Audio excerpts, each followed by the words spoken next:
Hukum wakaf pada hak dhamir.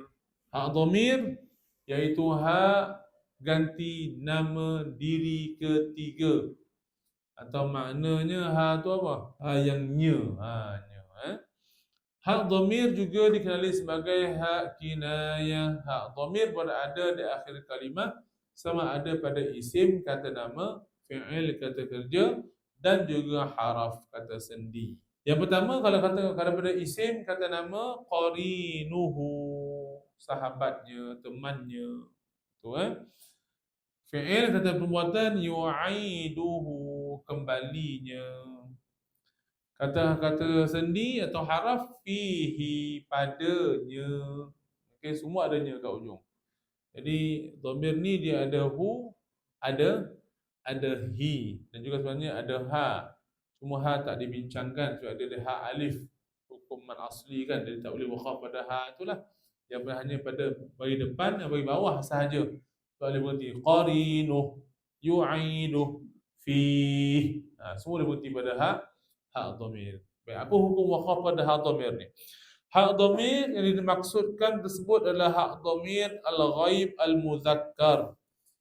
Kenapa hak dhamir al-ghaib al-muzakkar?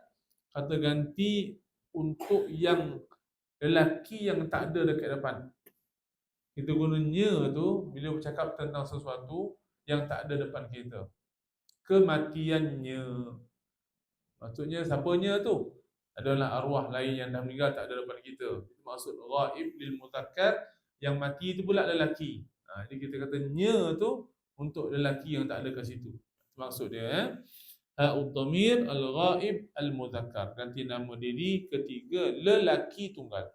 Adapun hak dhamir al-ghaib al-muannas, ganti nama diri ketiga untuk perempuan, hanya menerima fathah serta ditambah alif selepasnya. Ini yang ha ni.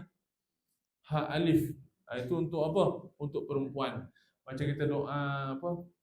Jenazah lah. Allahumma ighfir lahu warhamhu wa'afihi wa'fu anhu. Jadi hu tu untuk siapa? Jenazah yang dah meninggal dunia adalah lelaki.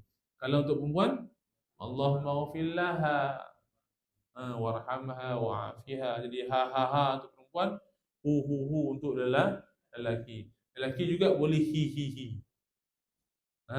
Lelaki boleh hu, boleh hi, bergantung kepada baris sebelum dia.